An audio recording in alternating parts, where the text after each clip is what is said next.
Assalamualaikum warahmatullahi wabarakatuh.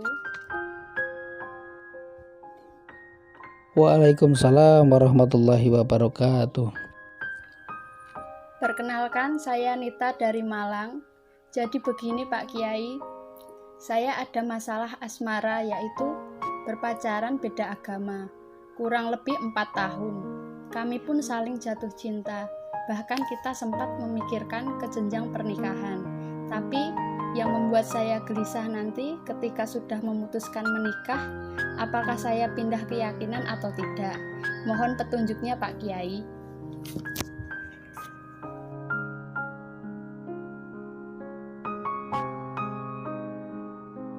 Baik, begini, nikah atau mencintai beda agama itu memang tidak satu dua kasus itu. Artinya di Indonesia ini mulai dari kalangan bawah sampai kalangan artis pun juga ada mengalami seperti itu gitu.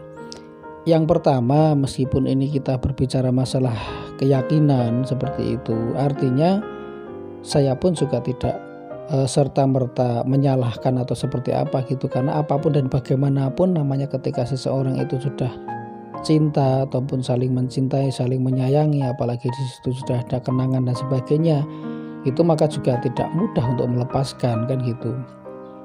Tetapi yang perlu dipahami bahwa kita ketika ingin mengambil suatu keputusan gitu, maka kita harus bisa menimbangkan baik dan buruknya.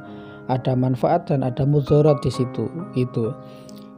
Ketika seseorang itu sudah dikuasai oleh nafsu untuk memiliki seperti itu, artinya kadang-kadang otak sehat kita, akal sehat kita sudah nggak jalan gitu. Seakan-akan kita paling bisa merasa bahwa aku yakin kok orang ini bisa membahagiakanku. Aku yakin kok aku misalnya nekat menikah dengan dia pun juga akan lebih bahagia. Aku yakin kok ketika aku berpindah agama dengan dia, kehidupanku akan lebih baik dan sebagainya. Nah seperti itu gitu. Jadi keyakinan-keyakinan seperti ini jelas sekali bahwa ini adalah keyakinan yang didasari oleh nafsu gitu. Seperti kita tahu bahwa segala kejadian yang akan terjadi ataupun sudah terjadi bisa dinamakan dengan takdir qada ataupun takdir qadar seperti itu, yang belum terjadilah, itu atas kuasa Allah Subhanahu wa taala ketika. Jadi kita tidak bisa didasarkan dengan keyakinanku diri sendiri itu, apalagi yang kita itu bukan apa-apa, ibadah saja juga masih sangat-sangat kurang, didasari oleh nafsu. Kemudian kalau aku berpindah agama karena masalah cinta nafsu gitu, akan bisa kok aku bisa jalan dan sebagainya. Nah seperti itu sangat salah besar, dan suatu saat pasti Anda akan menyesal gitu. Yang pertama yang pastinya adalah banyak sekali kendala-kendala ketika seseorang itu akan melanjutkan hubungan ketika beda agama. Satu yang pasti dari keluarga, kemudian orang tua, keluarga besar, kemudian teman-teman dan sebagainya. Nah seperti itulah itu. Jadi jangan hanya karena nafsu sampai ada kalimat mungkin gunung akan kudaki, lautan kuseberangi gitu. Artinya memang segala pengorbanan itu namanya untuk mendapatkan sebuah cinta dan sebagainya ya sah-sah saja gitu. Tapi kalau hubungannya sudah masalah keyakinan, itu berarti kita sudah berani melanggar norma-norma ajaran agama yang sudah diyakini itu. Banyak sekali karena nanti akan mengecewakan orang tua, kemudian keluarga, teman-teman dan sebagainya dari keputusan Anda ini, kan seperti itu. Memang menikah itu seperti itu, melanjutkan hubungan kan memang urusan antara Anda dengan dia kan gitu. Tapi di mana setiap keberkahan yang Anda jalani itu memang dari Allah gitu loh. Jadi yang pertama adalah apa sih tujuan orang hidup itu dilahirkan gitu. Manusia dilahirkan ke muka bumi ini apa? Kemudian nanti ketika sudah sampai pada usia tertentu kemudian dimatikan, kembalinya kemana? Kan kita berpikirnya di situ gitu. Jangan hanya kepentingan nafsu terus kemudian kita berani mengambil keputusan yang sangat-sangat salah gitu. Nah itulah wa ma khalaqtul jinna wal insa illa liya'budun. Tidak diciptakan jin dan manusia kecuali untuk ibadah. Jadi kehidupan kita ini untuk ibadah gitu. Kalau kehidupan ini kita setting kemudian kita belokkan menjadi menuruti hawa nafsu untuk menikah, kemudian melanggar norma agama dan sebagainya, itu sangat-sangat salah besar gitu. Jadi yang menentukan kehidupan kita baik dan tidaknya ke depan itu Allah gitu. Kalau kita sendiri saja sudah melanggar ataupun kita sudah berani menerobos belok dari aturan agama Allah gitu, maka akan jadi apa kehidupan kita itu. Jadi kembali sekali lagi, jangan turuti hawa nafsu itu, apalagi sampai Anda memutuskan untuk pindah agama gitu. Karena memang ya kita akui kalau namanya agama itu kan memang suatu keyakinan gitu. Tapi ini juga merupakan suatu dakwah bagaimana ketika Anda itu bisa mempertahankan keyakinan dan tidak tergoda oleh apapun gitu. Memang ketika nanti melepaskan, mengikhlaskan, membuat keputusan untuk tidak menikah, kemudian akhirnya terjadi sebuah putus hubungan dan sebagainya, mungkin perasaan Anda sakit, kecewa seperti itu.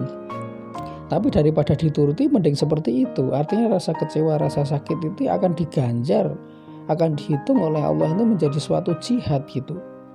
Dimana ketika kita sudah berkorban itu, maka akan dapat hadiah pahala yang sangat luar biasa, digantikan oleh orang yang jauh lebih baik, menjadi imam yang lebih baik gitu.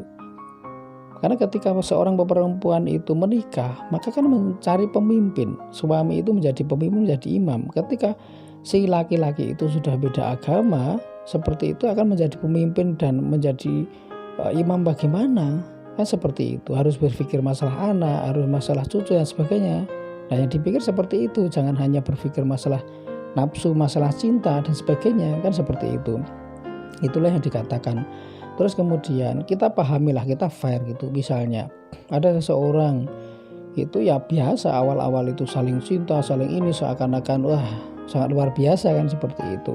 Tapi kita pahami, kita lihatlah ketika seseorang itu sudah berumah tangga 10 tahun, 20 tahun, 30 tahun, semakin tua kan gitu. Punya anak 1, anak 2, anak 3 sudah beda gitu. Sudah nggak begitu menggebu-gebu. Artinya apa? Bahwa nafsu ini sesaat gitu, tidak selamanya akan seperti seakan-akan kehidupan ini akan sangat bahagia terus, tidak seperti itu. Apalagi nanti tersandung masalah-masalah gitu.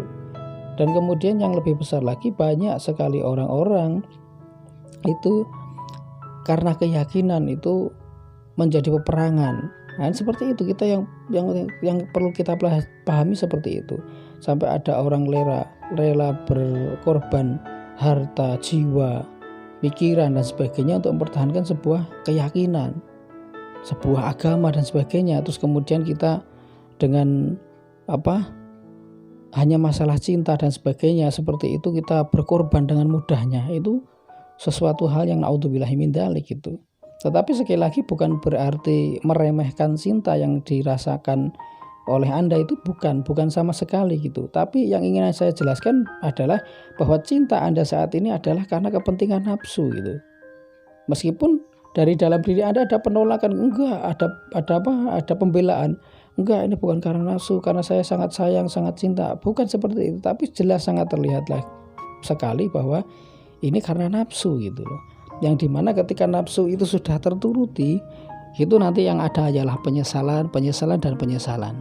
Dan ketika saat itulah gitu setan akan tertawa bahagia melihat Anda seperti itu. Maka kembali lagi pesan saya, jangan sampai membuat keputusan yang sampai seperti itu. Lebih baik merelakan. Kalau misalnya dia mau diajak untuk masuk Islam, seagama dan sebagainya, silakan, itu bagian dari dakwah gitu. Tapi kalau masuk Islamnya dia itu karena hanya ingin mempermudah untuk bisa mendapatkan Anda, memiliki Anda sesaat, kemudian setelah menikah dia akan men-setting lagi sesuai dengan aturan awalnya dia dan sebagainya, maka itulah yang akan terjadi kekacauan yang sangat luar biasa ya di situ gitu. Maka jangan korbankan diri Anda, jangan korbankan keluarga Anda, jangan korbankan teman-teman Anda, saudara-saudara Anda yang sudah memperhatikan dan menyayangi Anda. Gitu. Demikian, semoga jawaban saya memuaskan.